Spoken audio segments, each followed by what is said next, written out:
Hello, everyone. This is Grace. It is January the 3rd, 2023, and we are continuing our study on the lunar Sabbath. So, my next point is that the lunar Sabbath defiles the name of the creator of the Sabbath. We'll get right into it. When God created the Sabbath, he set forth himself as an example. He rested on the seventh day of creation. This has to mean something to the saints, the fact that he set it forth as an example by doing it himself. It has to, otherwise why would he do it? Not only did he do this, but he took the very first pages of the Bible to introduce it. He did not establish the month, nor did he mention the month. The month was not needed for keeping the Sabbath, so it was not included. Yet the lunar Sabbath has set forth the month and put its significance over the weekly Sabbath, which God himself kept even in death, resting the Sabbath day to signify its importance. He wouldn't even rise himself. He wouldn't give himself life on the Sabbath day. When the command was handed down for keeping the yearly feasts, Moses is told, "This shall be unto you the beginning of months, reestablishing the first month, and thereby the biblical year for the children of Israel." And I stress this part, unto you, because of course the heathen kept a different calendar. So he told him, and there was no month established in Genesis. So he was reestablishing the biblical year to Moses and the children of Israel. He didn't even tell them what the first month was until they kept the Passover. There was no need for him to know it. They had been keeping the Sabbath all that time. They had been punished for keeping the Sabbath. However, but they didn't get introduced to the month until the need for the Passover. Now, I'm speaking from logic here. It is illogical to believe that the children of Israel were keeping a monthly Sabbath without God first telling them which month was the first month of the biblical year. That doesn't make any sense at all. It just doesn't. How then can it be stated that a new moon Sabbath is honored over the weekly Sabbath? It cannot logically be. Yet the lunar Sabbath teaches this. God set it forth as an example. He used it as a requirement in the law. It's written in the Ten Commandments as a law of God punishable by death. It was established in Egypt because they could not come out of Egypt in sin, because Egypt is a picture of us going into heaven. So they had to not be sinning. Yet, there was no monthly Sabbath mentioned. There couldn't have been a monthly Sabbath mentioned without him first telling him what the months were. They had to be defined first. Okay? That's the logical conclusion. That's okay, anyway, let's move on. They teach this in many cases. We're going to have to go into the scriptures for this. They teach this because in many cases where the new moon is added, it is placed in order over the Sabbath. There is an exception to this rule, and I may be making a correction here because I'm going to redefine something and I can't remember how I originally defined it. So I may change. It may be a correction as well. The exception to the rule is the phrase new moons and appointed feasts. I do have a correction as well on one of the scriptures that we reviewed. So I've already done the search here. And I searched for new moons and Sabbaths together so that we could look at the order that they're presented in. That's what we're going to be looking at primarily, okay? And he said, "Wherefore wilt thou go to him today? It is neither new moon nor Sabbath." And she said, "It shall be well." I forgot to complete my research on this one, you guys. I'm sorry. I don't believe it's accurate. I will say that. But I cannot say for sure why, because I forgot to complete it and I just didn't think of it until now. I don't believe it's accurate. One, because The new moon was the Feast of Unleavened Bread. If they were, I have my reasons. So this is a couple of things that I'm going to have to investigate. The new moon is the Feast of Unleavened Bread, or the first day of the Feast of Tabernacles. It's the full moon. So why would he be saying this? It doesn't make any sense. It is neither new moon nor Sabbath. Why would she be visiting him on the Feast of Unleavened Bread? That doesn't make any sense. Why would she be visiting him on the Feast of Tabernacles? She would, however, she might, however, go visit on the Sabbath. Okay?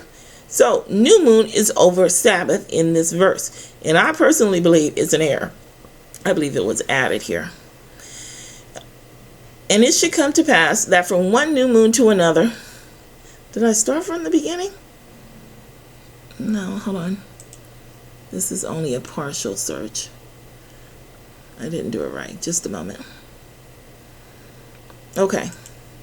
And to offer all burnt sacrifices unto the Lord in the Sabbaths and in the new moons and on the set feasts by number according to the order commanded unto them continually before the Lord. You see how Sabbath is before new moons? That's correct.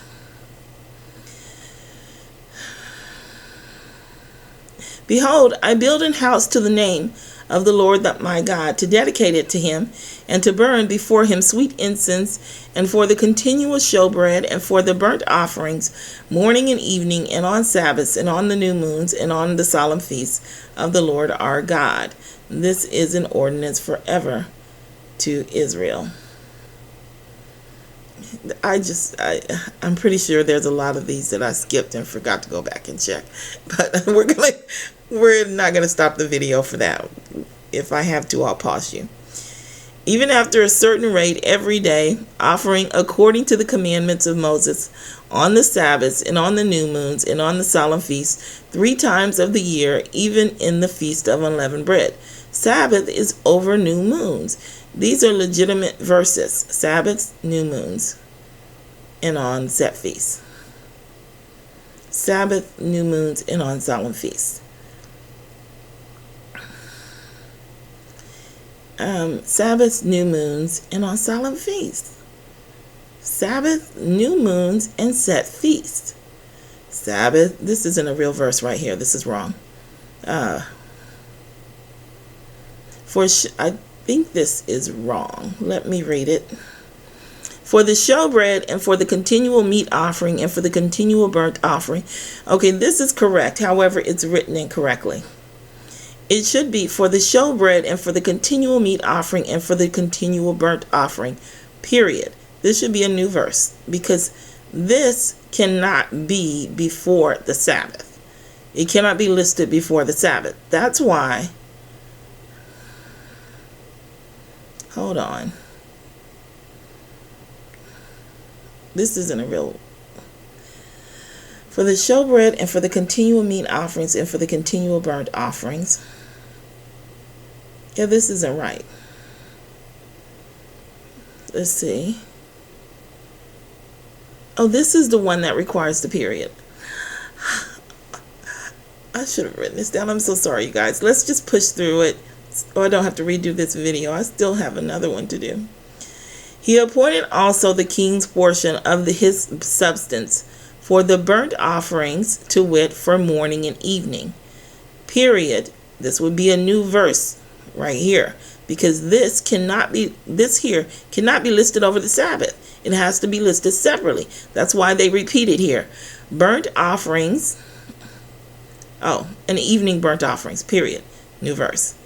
And the burnt offerings for the Sabbaths and for the new moons and for the set feasts, as it is written in the law of the Lord. New moons, the new definition that I'm going to give you is, we know the weekly Sabbath. The new moons are the first day of the Feast of Unleavened Bread and the first day of the Feast of Tabernacle, 2, right? The set feasts, however, the feasts that celebrate us going up to heaven, or the resurrection of the saints, except for the 144,000, they're not resurrected. That's the last day of the Feast of Unleavened Bread. It's the last day of the Feast of Tabernacles and the Feast of Pentecost. There's 3. When they list these 2 in order, when they list these 2, because of the way that they're set up, they list them in this order: new moons and set feasts. That's why when we get down to Isaiah, I'm going to come back up to this and we'll look at that in a moment. When we get down to Isaiah 13, this is wrong. This is still wrong. But I told you this was wrong as well. We'll read it. Bring no more vain oblations. Incense is an abomination unto me. The new moons and Sabbaths, the calling of assemblies, I cannot away with. It is iniquity, even the solemn meeting. This is not right. I'm sorry, I can't remember what's wrong about it. But this, and yeah, I do remember. Both of these were added. Bring no more vain oblations. Incense is an abomination unto me. The calling of assemblies I cannot away with. It is iniquity, even the solemn meeting. Your new moons and your appointed feasts my soul hateth. They are a trouble unto me. I am weary to bear them. New moons and appointed feasts are the Feast of Unleavened Bread, and the appointed feast would be the last day of the feast. The appointed feast would be the Pentecost. The new moon would be the first day of the Feast of Tabernacles. The appointed feast would be the last day of the Feast of Tabernacles. The new moons and the Sabbaths was not in there in the original writing. Neither one of those words were written in the original writings. They're misplaced. But this is wrong. This is wrong, but this is correct. That's my correction that I had to make. So let's look at Nehemiah. Nehemiah, for the showbread and for the continual, I want you to pay attention to how it says, for the burnt offerings, to wit, for the morning and evening burnt offerings, period, new verse, and the burnt offerings for the Sabbath and for the new moons and for the set feasts. So let's look at what it says down here. For the showbread and for the continual meat offerings and for the continual burnt offerings of the Sabbaths, of the new moons, for the set feasts. The whole sentence is nonsensical. I didn't finish the study in it because it was too confusing for me to make any kind of sense out of it. But it's not right. It's not a correctly written verse. It doesn't make any sense. I'll try and read through it slowly. Maybe it'll come to me just by reading it this time. For the showbread and for the continual meat offering, and for the continual burnt offering of the Sabbath, of the Sabbaths, which is of the new moon, for the set feast. For the continual meat offerings and for the continual burnt offerings of the Sabbaths, which is of the new moons, which is for the set feast.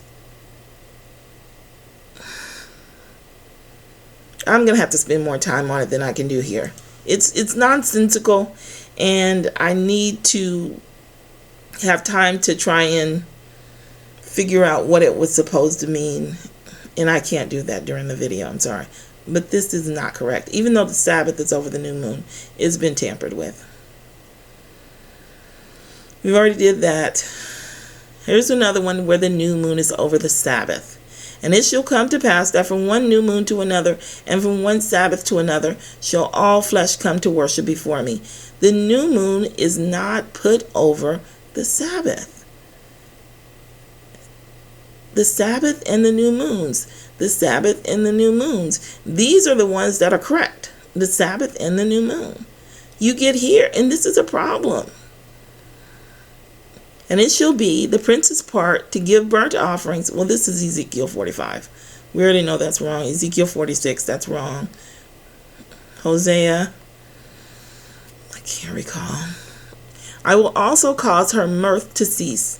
her feast days, her new moons, and her Sabbaths, and all her solemn feasts. I can't remember, so I have to look at the context. And now we'll discover her lewdness.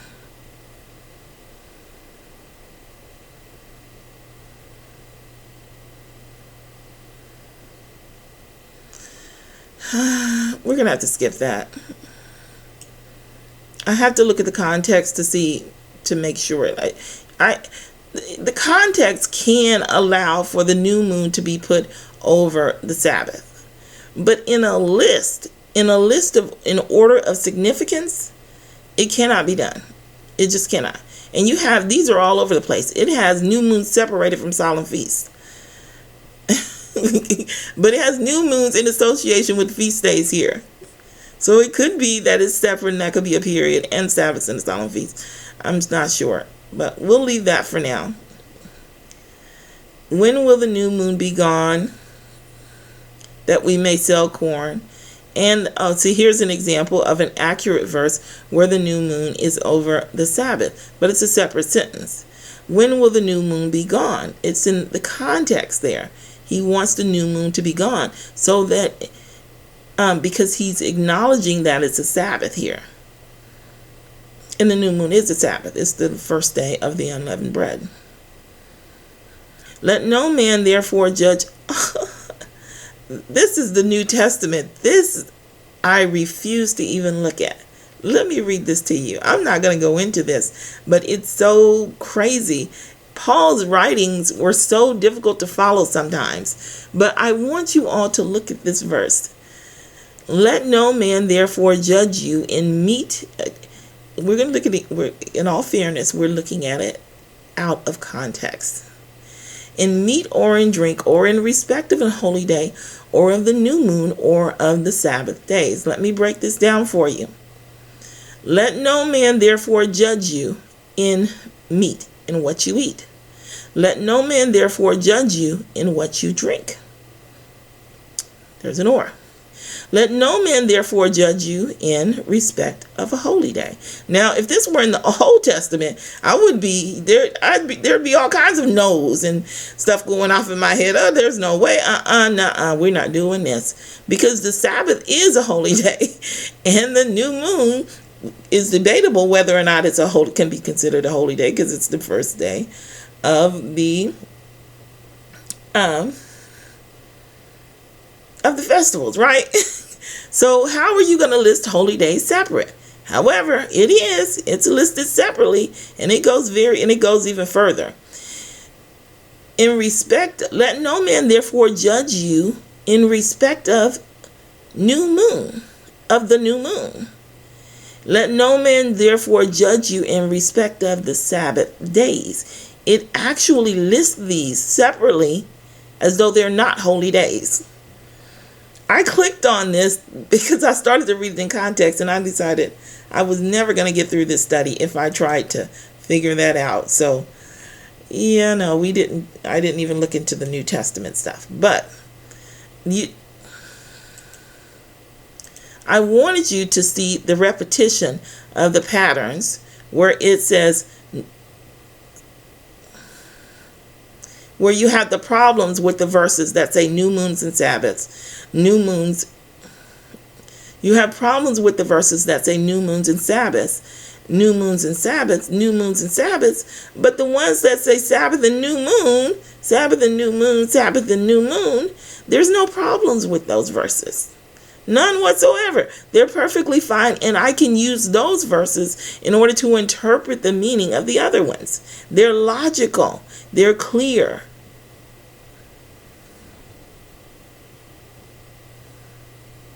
These are not. These are not clear. There's problems with almost all of them. Not all of them. Amos is fine. Hosea might be fine.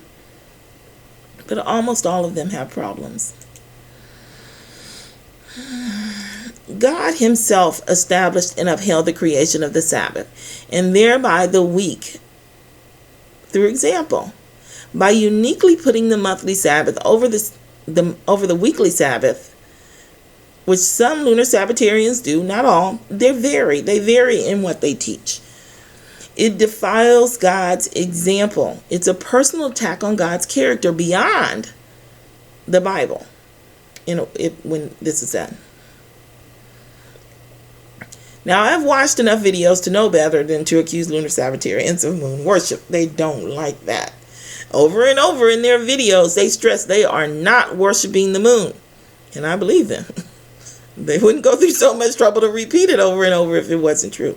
They're not worshiping the moon, you guys. We just have to accept it. However, when you create holy days established by the moon, when you change already established holy days to depend on the moon, when you place the moon at the top of the hierarchy of all established days, which is what I was just showing you, some of them do that.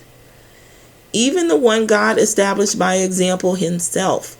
In doing this, you imply that the character of the establisher of the lunar Sabbath is more credible than that of God. So you have to understand how we erroneously drew this conclusion. I don't believe the lunar Sabbatarians worship the moon. I can't. I've heard them stress too many times that they don't see it like that, but I want you to see how we see it. It defiles the name of God to put a monthly Sabbath over the weekly Sabbath, even if the monthly Sabbath were true. This is what some of them do. They put the monthly Sabbath over the lunar Sabbath. They put the lunar Sabbath over the weekly Sabbath, even though God himself established and kept the weekly Sabbath by example. I find that to be a fault with the lunar Sabbath. It's my opinion. It's an opinion. It's not proven, but I am affected by it enough to where I felt justified in doing a video to point it out. I'll leave it to you beyond that. I will talk to you in the next video.